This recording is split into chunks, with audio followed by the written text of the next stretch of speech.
Hi everyone, and welcome back to this series of Headstrong. Headstrong, for those of you who don't know, is a podcast where I sit down with a number of individuals in the public eye to talk to them about everything about their life, but most importantly, their struggles and vulnerabilities to hopefully get you on a path to becoming headstrong. As I briefly mentioned there, this is a Rugby World Cup special with the Rugby World Cup going on right now over in Japan. And I'd just like to quickly say congratulations to England, who have made it through to the quarterfinals. In this podcast, for this series as well, I've also partnered with an amazing charity called Restart Rugby, who are the official charity of the Rugby Players Association. This week's episode of Headstrong, I've got an absolute Scottish legend. I flew up to Edinburgh to go and chat to Doddie Weir. Doddie Weir had an incredible career for the Scottish team with over 60 caps for his country. In June 2017 though, Doddie officially announced to the public that he was diagnosed with Motor Neurone Disease. Motor Neurone Disease is an extremely uncommon condition that affects the brain and nerves, and it causes weakness that gets worse over time. And unfortunately there is no cure at this stage. However, Doddie Weir, OBE, has created this incredible charity and has raised over £5 million already to put money into funding the research for a cure for motor neuron disease. So I really hope you enjoy this inspirational episode. Doddie, thank you so much for letting me come up and come into your house to record this episode of Headstrong with you. It's really kind to let me come up and see you. It's an absolute pleasure. Thank you very much, and well done for getting it all set up. Well, we've had a few technical issues, but nothing that can't be resolved, so that's okay. I've been really looking forward to meeting you. I've heard so many things about you. Obviously, you were before my time, but obviously I've watched so many videos, and my dad's told me so many stories about you. So it's an absolute pleasure to meet the absolute legend, and obviously with all your charitable efforts as well, it's an absolute pleasure. So that's really great. You're a bigger legend than me, because hearing about your CV is just lovely to see and hear what you've been up to. A bit acting. I dabble. Playing and a bit of podcasting, and it's lovely to see that. So well done to you, what you're doing as well. Well, thank you very much. That's really, really kind. Let's go back to the beginning. You were born in Edinburgh, right? And you were raised in Edinburgh?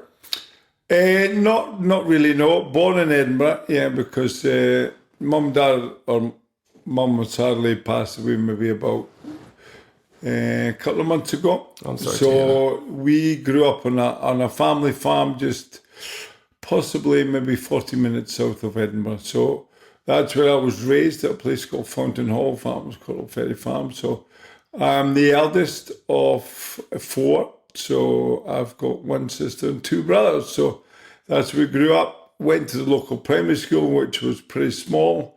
I think between the primaries 1 and 7, there might have been 21 people in total in the school. So it was quite a remote area we grew up. And then in the later years, maybe when I was 10 or 11, went to school in Edinburgh. So went back to the roots where I was born and was there for 8 years, and then went back to sort of university study agriculture in Edinburgh for a further 3 years. And one thing and another. So Edinburgh has been a pretty big part of my life, yes. So whereabouts did rugby fit in that early childhood? Was it a family influence, or did it come somewhere else from school?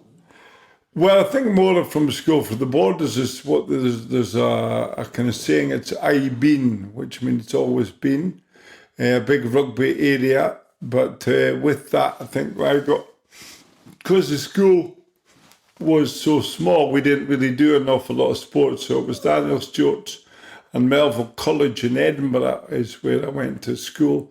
They were very strong in the game of rugby, and that's where I picked up the game. I wasn't very good at the game of rugby. I was not that tall as what I am now. I'll be kind of normal height till maybe about 15.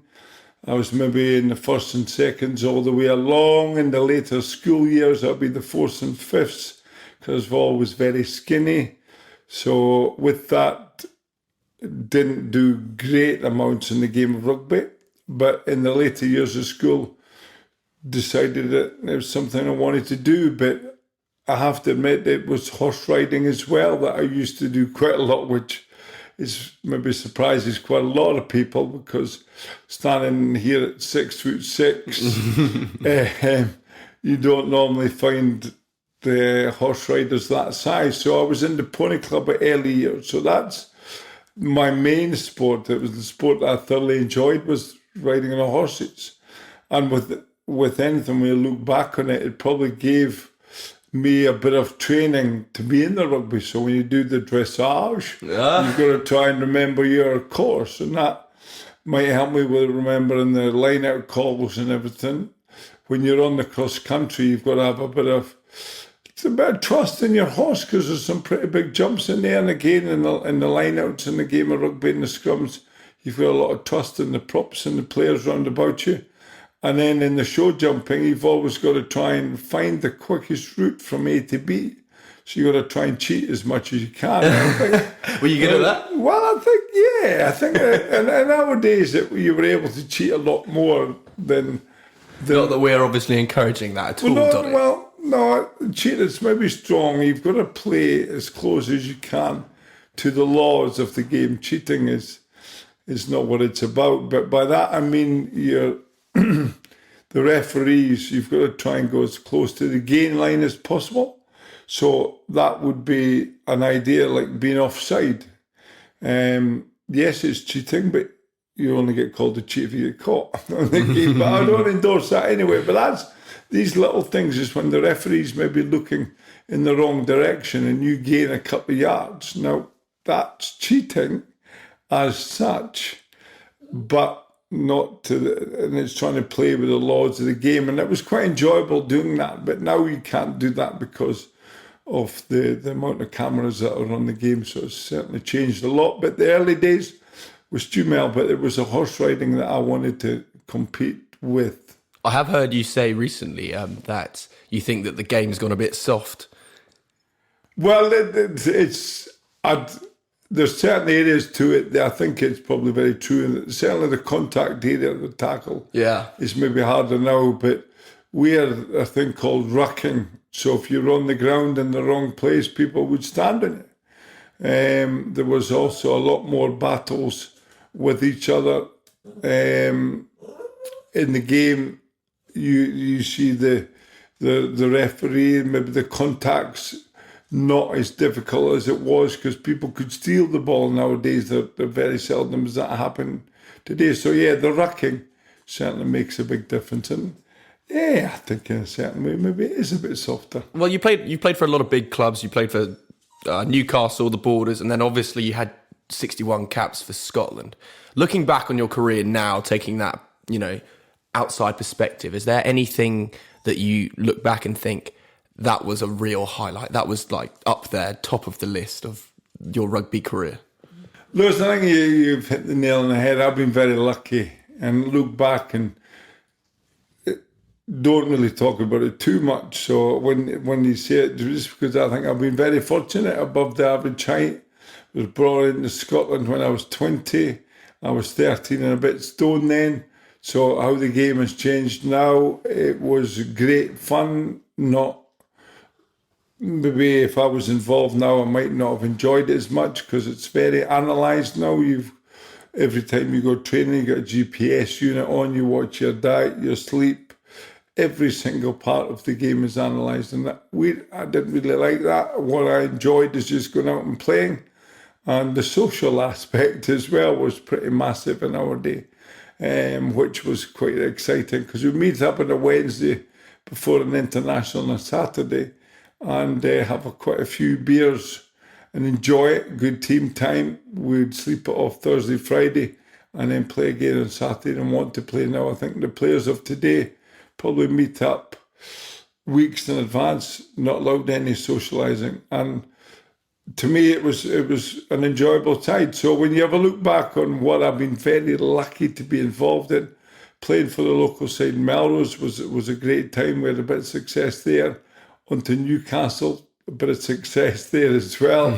Scotland, good times. I was able to be playing for 10 years, which was just unbelievable. 3 sort of World Cups and great memories. And then going on the Lions tour as well of 97 which was unfortunately cut short. It was, yeah, but that's life. That's rugby, I suppose. It is. It's the highs and the lows of the game, and there's a lot of good players that should have been on the line, so they haven't. So I'm very fortunate to have the letter to go on and get some the kit and play a couple of games with them. And then, so my rugby career, there's a lot of highs there, and there's a lot of things. And not only that, it's allowed me to travel the world as well.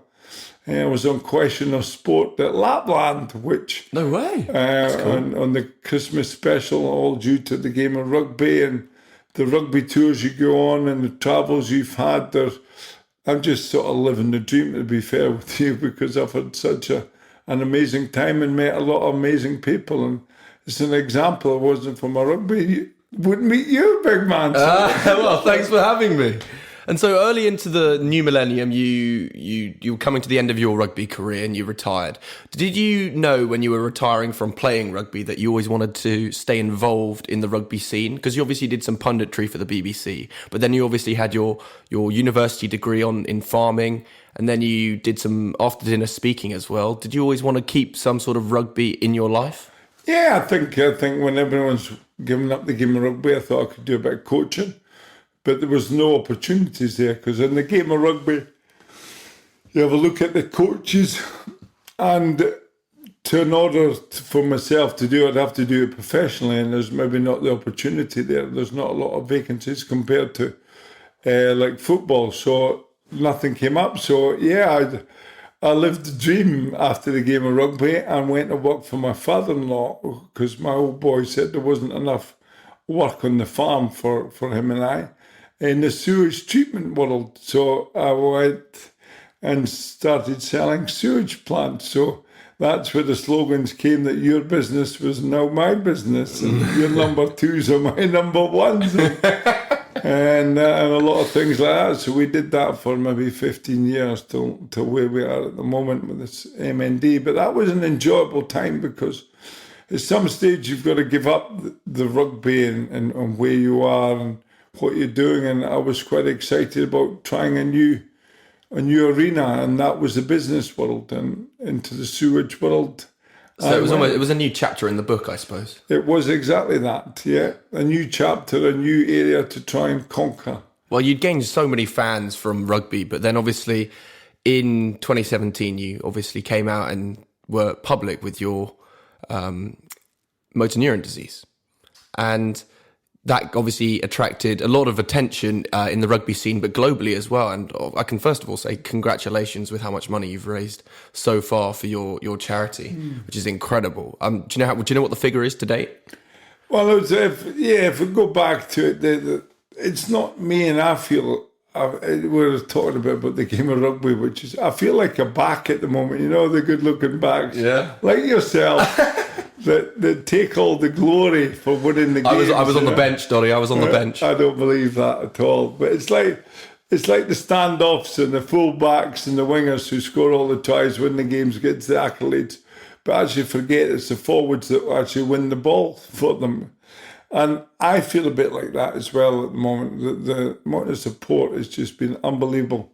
And I'm sitting here reaping maybe the awards a little bit and getting rewarded quite a number of things, but I've got to send that to thanks to everyone that's been involved, because it wasn't for that support, we wouldn't have been able to spend, I think we're up to £3.5 million in 20 months, into 3 million to research and 500,000 into the help of people with MND. That would not be possible. That's brilliant. And it's so unbelievable. It's making a huge difference to a lot of people, and we have to continue. But yeah, it's been quite a journey in the last maybe 2.5, 3 years, without a shadow of a doubt. Hi everybody, sorry to interrupt the podcast. Just a quick word from our two sponsors. Headstrong is very fortunate to have found two amazing sponsors and supporters for Season 2 of Headstrong, the Rugby World Cup special, forming a brilliant partnership between Headstrong, our chosen charity Restart Rugby, and themselves. They cover between them all aspects of global insurance, and both have strong historical ties to the wider rugby and well-being communities. Ascot Group is a Bermuda-domiciled global specialist in insurance and reinsurance, built on a foundation of underwriting expertise, but with a culture of collaboration, dedication, empowerment and accountability that is the fabric of the company. Their integrity is reinforced by a strong track record and dedication to clients, brokers and partners. For more information on Ascot Group, visit www.ascotgroup.com. BMS are an entrepreneurial, agile, specialist insurance and reinsurance broker that prides itself on their reputation for exceptional client service and position as one of the leading global brokers. For more information on BMS, visit www.bmsgroup.com. Now, back to the podcast. So I've read part of your book, My Name's Doddie, the autobiography, which is great. And when I was reading it, you said that you obviously came out publicly to say that you'd been diagnosed with MND in June 2017, but you'd actually known even the Christmas before that. Did you always want to keep it to yourself and keep it to the family for a while, but then you wanted to raise money and start this charity? Was that always an ambition when you realised that you had the condition?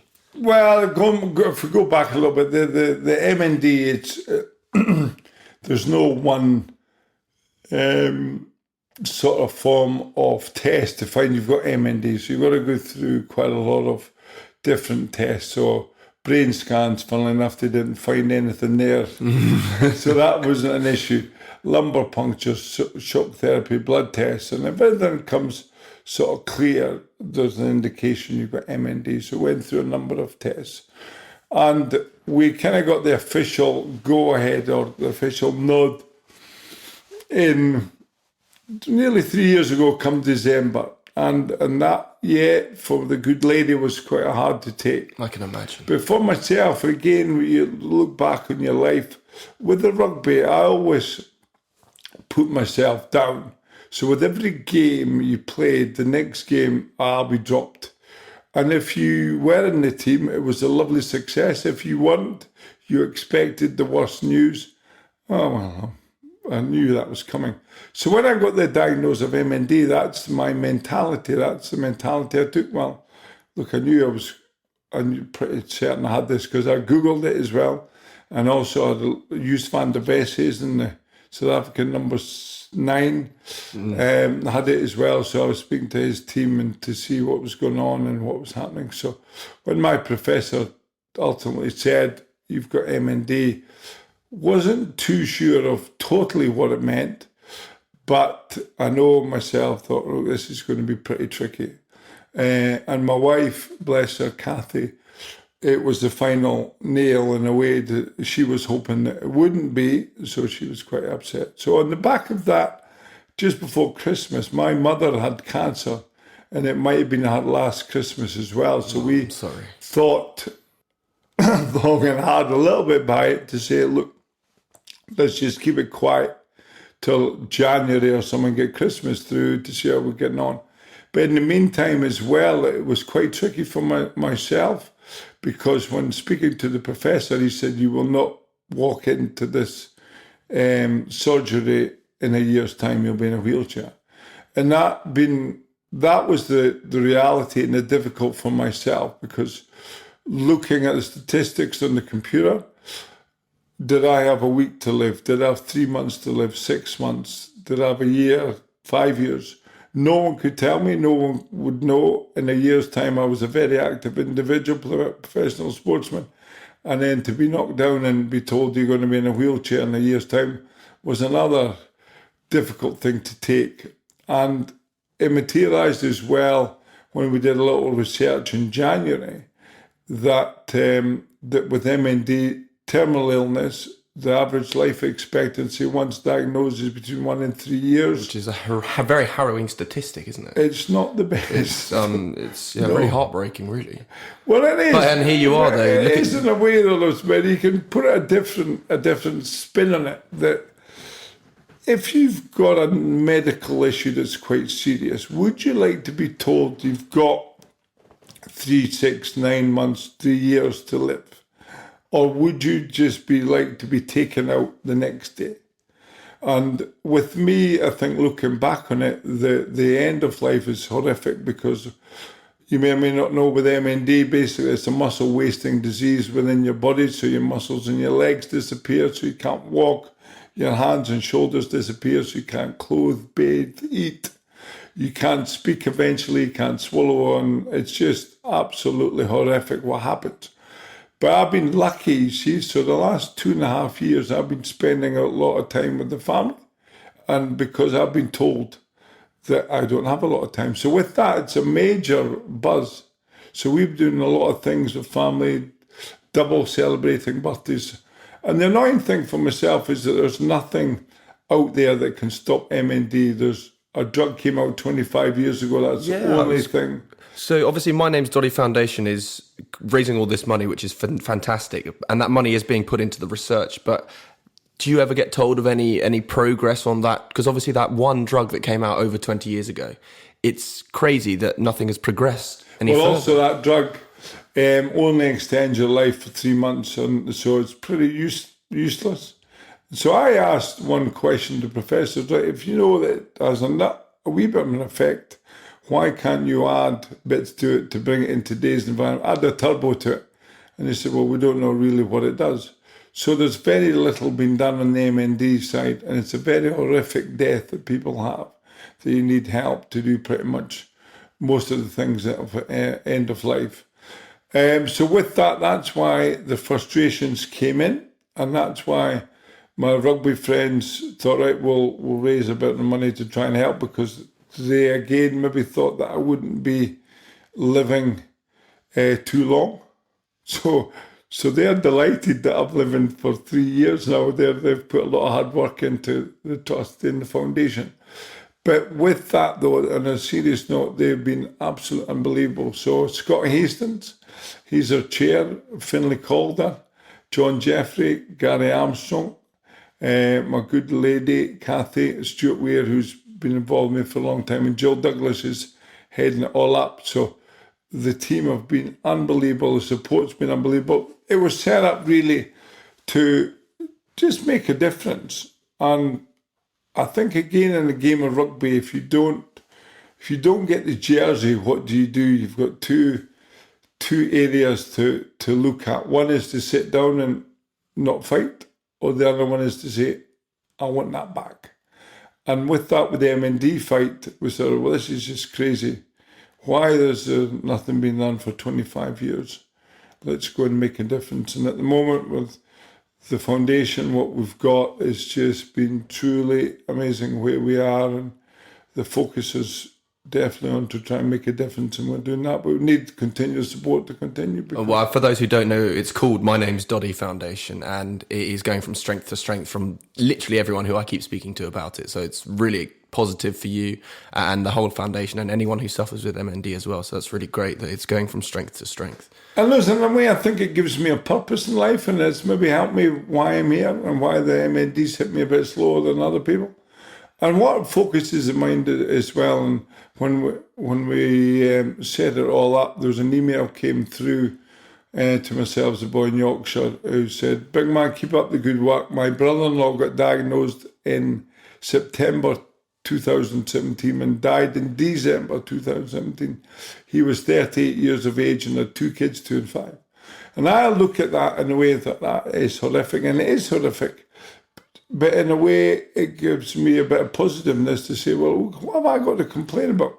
I'm 10 years further on. The kids are 10 years further on. My 3 kids, 10 years further on. So I've got to just enjoy life while I can. And that's what I'm trying to... We're here to raise awareness and funds for MND, because it's important we do this, but also for people to enjoy their family time, because you just never know what's around the corner. I was a professional sportsman thinking I would be fine for the retiring. My massage company was going well. Then all of a sudden you're hitting with this news. And with that, even taking the kids down to the park for a game of football or rugby or tennis or any sport and take them off for an ice cream when you can, to me, is a vital ingredient, because you just don't know what's around the corner. I just want to talk to you about your family now, if that's okay. Since your diagnosis, how important has your family been to your positive frame of mind? Because obviously they must also give you a purpose as well as the foundation. They must really keep you going and give you a real drive to see them. And obviously, I have heard you talk that you wanted to meet your son's girlfriends and, show them the way and stuff. So have you managed to, fit in all these activities and enjoy your family time as well? Well, that tick box is still to be filled yet. I've not got that one yet, Lucy. You might have a wee one for the big man. But yeah, that's a major driver, I think, when you see your kids growing up. That's what life's about, to grow up with them and see first. And I've been very fortunate in the last couple of years since diagnosis. They've been able to see them pass their driving test. Two of them have left school now as well. They're playing a game of rugby. The wee one who's not that wee and height-wise, but the 15-year-old is... Ben is playing for Borders, isn't he? He is, the Borders under-16s, who just won the local regional championship the other day, which was lovely. Did you get down to watch that? Yeah, one day. That was just down the road, but and that's a major part now as well, to try and watch them play, and the other two play for Melrose age group as well, so Hamish and Angus are involved in that. But yeah, the girlfriend thing is just quite strange. I don't know what it is, but they're not. Or do you think they're hiding it from you? They are. Well, Dad's too embarrassing. Well, they do say that. Funnily enough, we must have spoken to them, but they're being quite coy by it. I believe one of them might have had a girl back and spoke to myself and my good lady Kathy in the kitchen while he sneaked her out the back door. Ooh. So we didn't get to see. Some family tactics going on there. So we're cutting on now. So we've hid the back door key. Oh. So he has to come through the kitchen, you see. So we're playing games, but it's funny. It's exciting games. And again, you've hit the nail on the head that the family time is very important. And we lost Mum, I say, 2 months ago, very sad. But in a way, she said, the most amazing time, 73 years of age. Our farewell was quite an amazing time. It sounds bizarre to say something like that, but 450 plus people at the funeral, very close family time. Everyone was told not to wear black, so came with lots of bright colours, and it was an amazing end to what she had, an amazing life. And with that, it just keeps you driving on to spend time with the family. No, absolutely. And you've talked as well previously that not only is it your initial family, but you've talked about your rugby family. And how was that when they rallied around you when you were diagnosed with MND and you started the charity? You said about your great team at the foundation. But how important is that rugby family rallying around you as well? And not just the immediate ones that you know, but the entire kind of community actually of rugby kind of supporting you. Words can't describe what it's all meant and where we are with that. And you never realise at the time the support you get when the chips are down or somebody's not well. And I didn't play it for that. I played it for the enjoyment and meeting friends. But when someone's in a bit of a pickle like myself, it's just been truly unbelievable, the support that we've received. I think there's been maybe in the region of 700 or 800 functions for the foundation in the last 20 months. And a lot of them are rugby clubs, rugby friends. And it shows you what the rugby family's up to. It's just been truly remarkable. And again, gives me a reason for getting up in the morning to say, right, I'm going to try and fight this. And this is something I've been doing in a way that not allowing really MND to affect my life as much as maybe it wants to.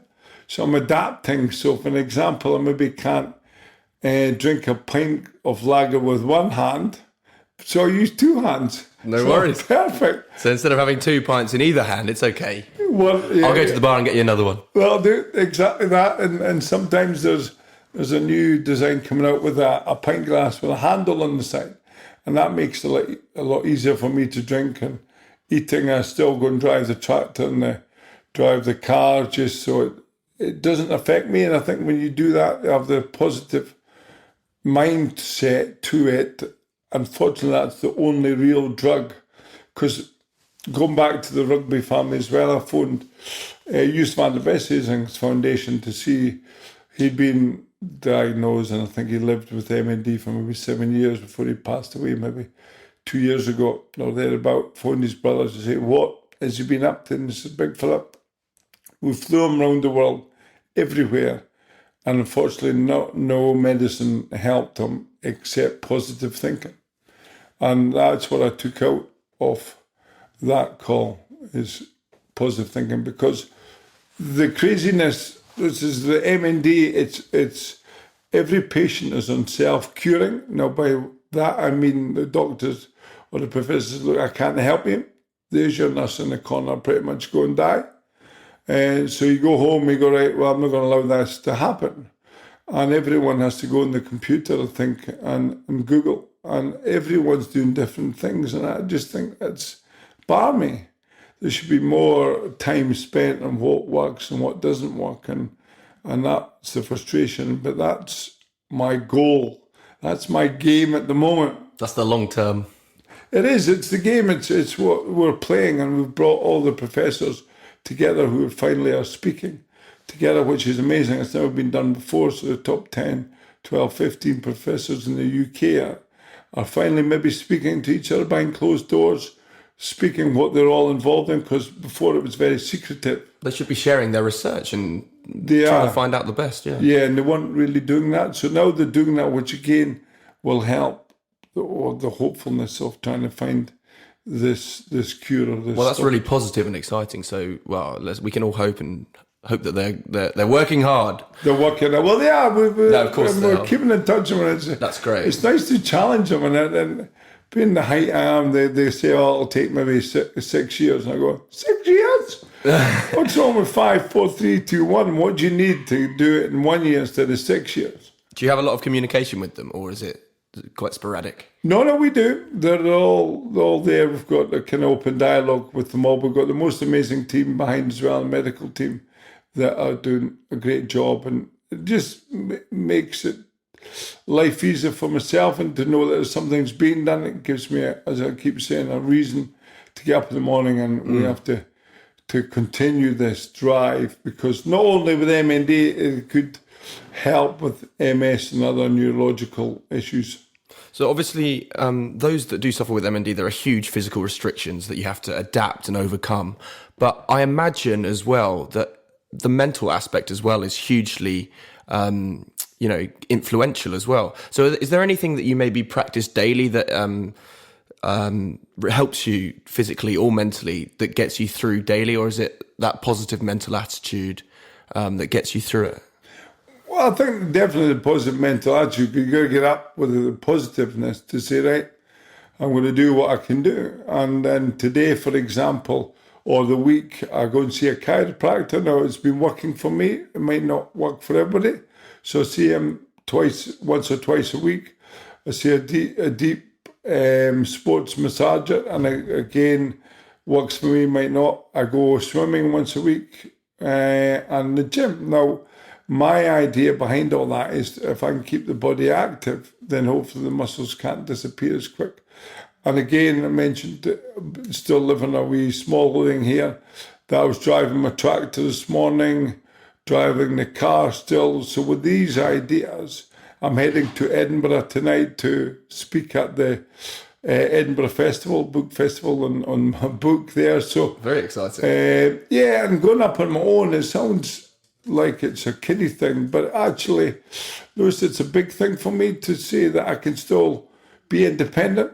I might, and the annoying thing maybe at the moment is I can take my clothes off, but I can't get them on, which is not such a good thing.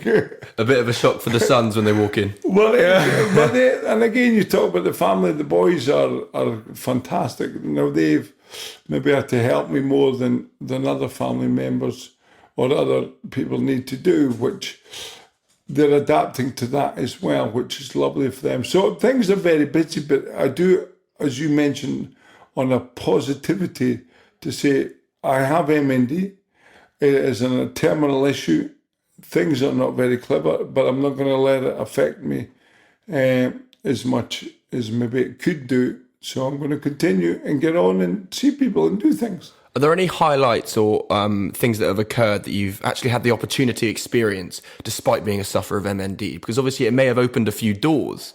So there must be perhaps a couple of silver linings where you've actually thought, wow, that was actually an incredible opportunity that I was given. Is there anything that comes to mind? Well, I think the journey we've been on has been quite one of unbelievableness. Don't know if that's such a word, but we'll use that.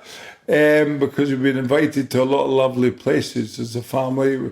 One of the main ones I think we'll look back on is that as soon as it happened, I promised the kids that I would take them to a Lions tour to go and watch. Now, the ideal one would be South Africa, the one that I was on, but it was in 4 years' time, so I was hedging the bets thinking, will I make it or will I not, and how will I be? So New Zealand was 6 months really after being diagnosed, so that was a priority. So to go on that tour was just one of an amazement. My brother came with me as well and his family. We had camper vans and went from north to south. Still look back on it now as an amazing trip. And with that as well, we were very kindly awarded a Rugby World Award. Yeah, and it was in Monaco. So good lady and I went there as well. And when you got to enter into the function room, they gave you a credit card to show you what table you were on, and we thought we were on table 10. So which fly half, in you come. Well, yeah, you go on that way. Yes, it was a massive dinner, and I got to table 10, couldn't see our names on the table. Unfortunately, we read the card the wrong way around, so it was table 1. Wow, we're on. So we're next to Prince Albert and Sir Bill Beaumont now, and the excellent Japan lead, which was just funny but quite amazing. And it was a lovely time. We had the most amazing time in there. But Sean Fitzpatrick and a few people on table 2.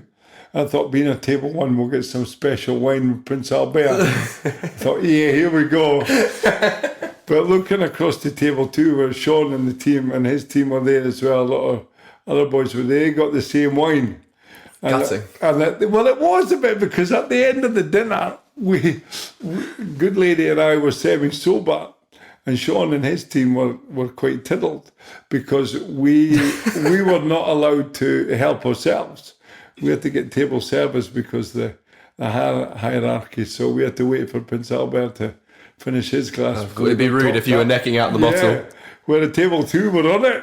So, but just journeys like that has been quite amazing as well. Well, speaking of royalty, you were recently you were on the New Year's Honours list, and you met the Queen recently, haven't you? So congratulations on that. Doddie Weir OBE.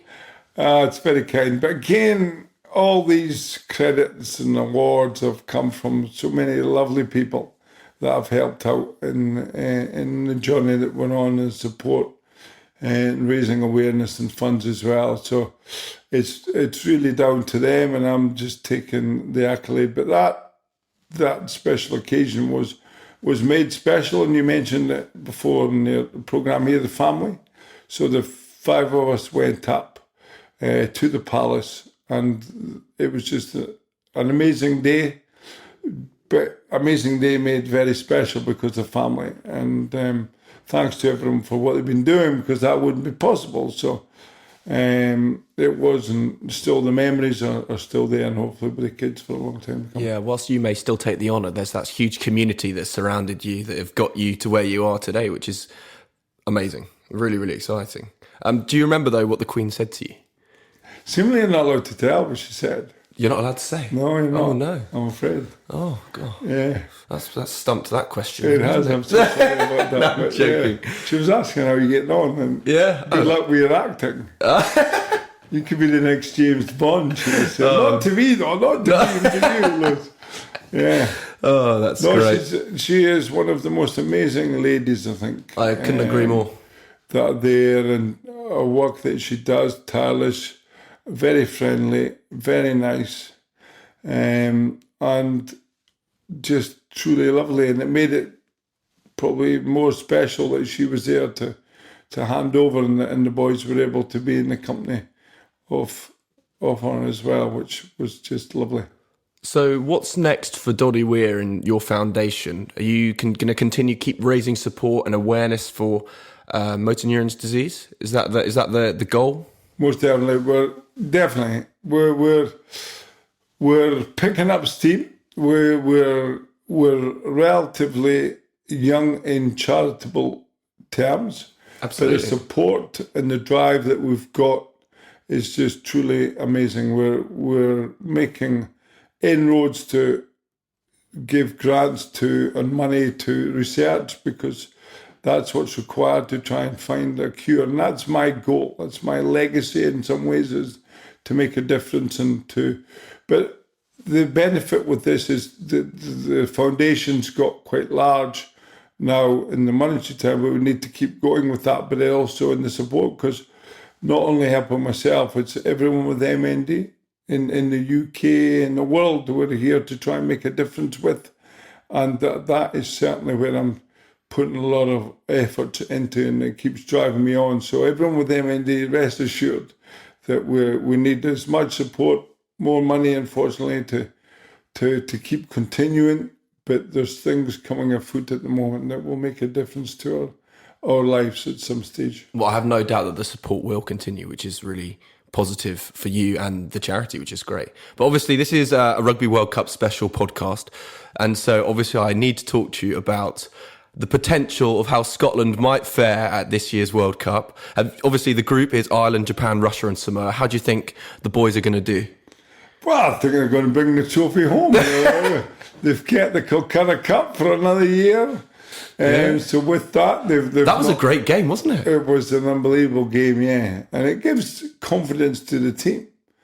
It was 31-7 to England at half-time. And then, and it shouldn't have happened, but testament to the players. They dug in, they found flaws in the English game and made the most of it. And it was just an amazing atmosphere. A lot of my friends actually maybe never saw the second half because they were thinking 31-7, oh, here we go.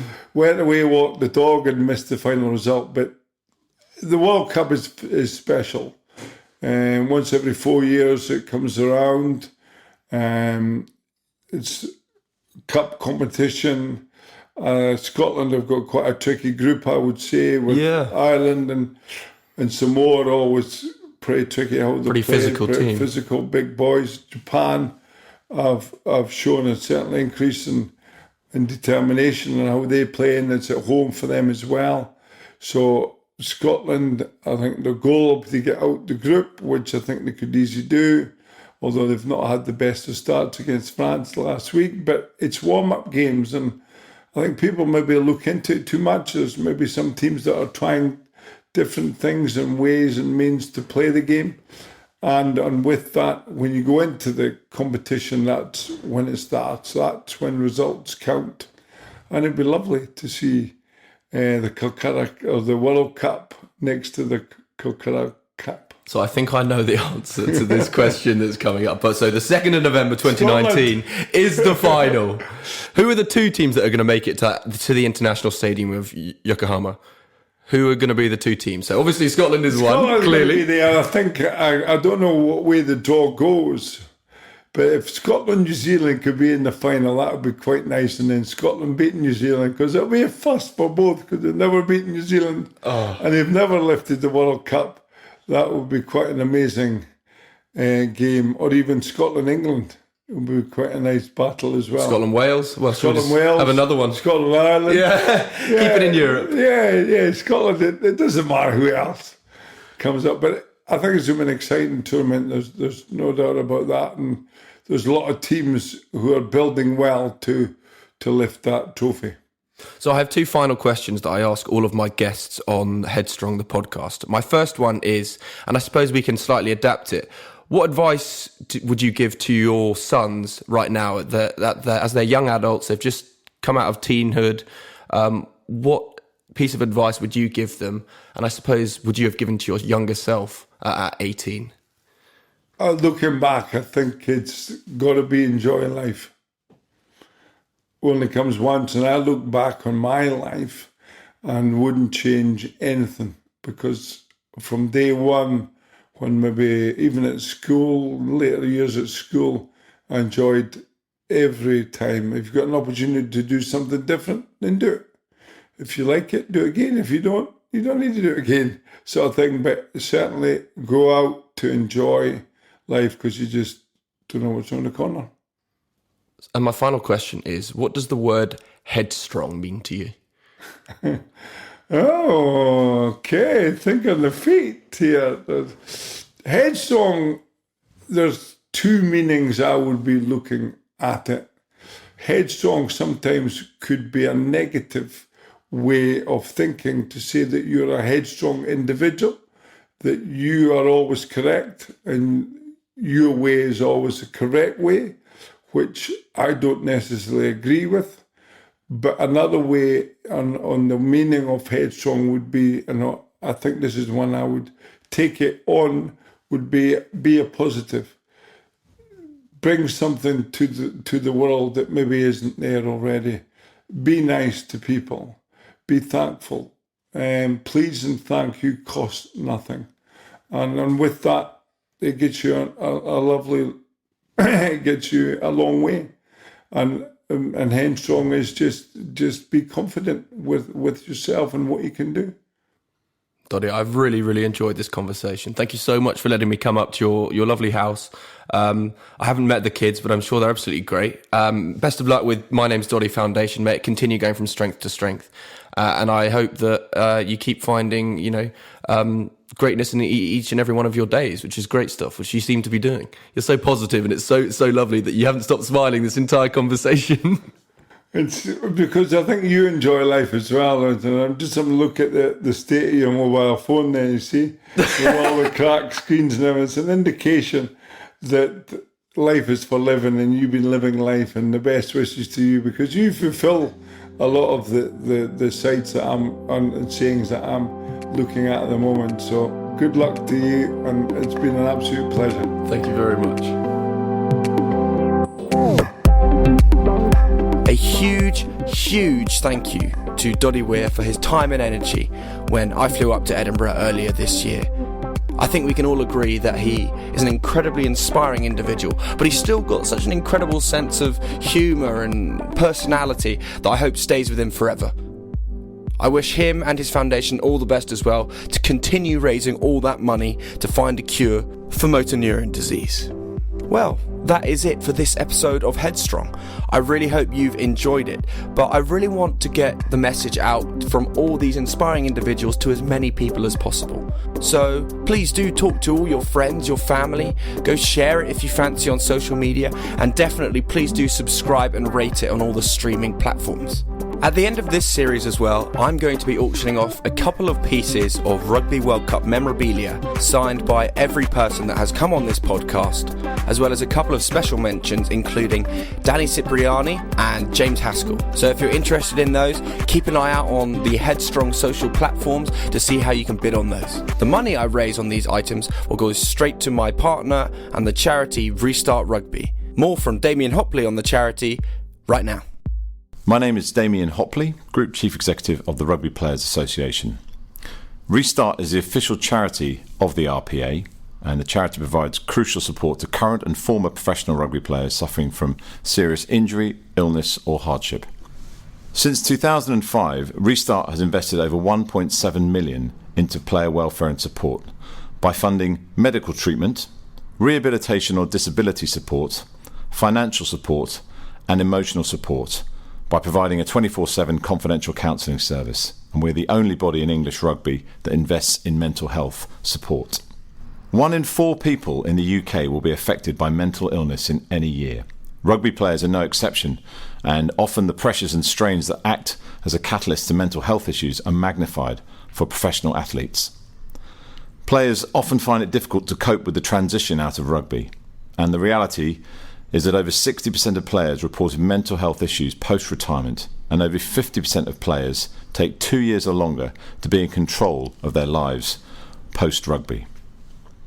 In 2008, the Rugby Players Association and Restart launched a 24/7 telephone helpline and counselling service to provide vital mental health support to those players and families that were facing struggles. 42 current and former players accessed the confidential counselling last year. More than 140 players have accessed the counselling service over the past 3 seasons. Every year, Restart spends up to £60,000 on our confidential counselling service to help support our players. Without support from donors and fundraisers, Restart would simply not be able to continue this vital support for our players. Sadly, these mental health issues can lead to devastating consequences. Suicide is the biggest killer of men under 45 in the UK, and rugby players are not immune.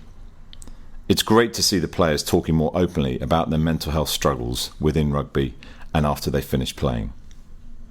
Thank you for all your support towards Restart. Without people like yourselves, we could not help players and their families in the way that we do, so thank you all very much.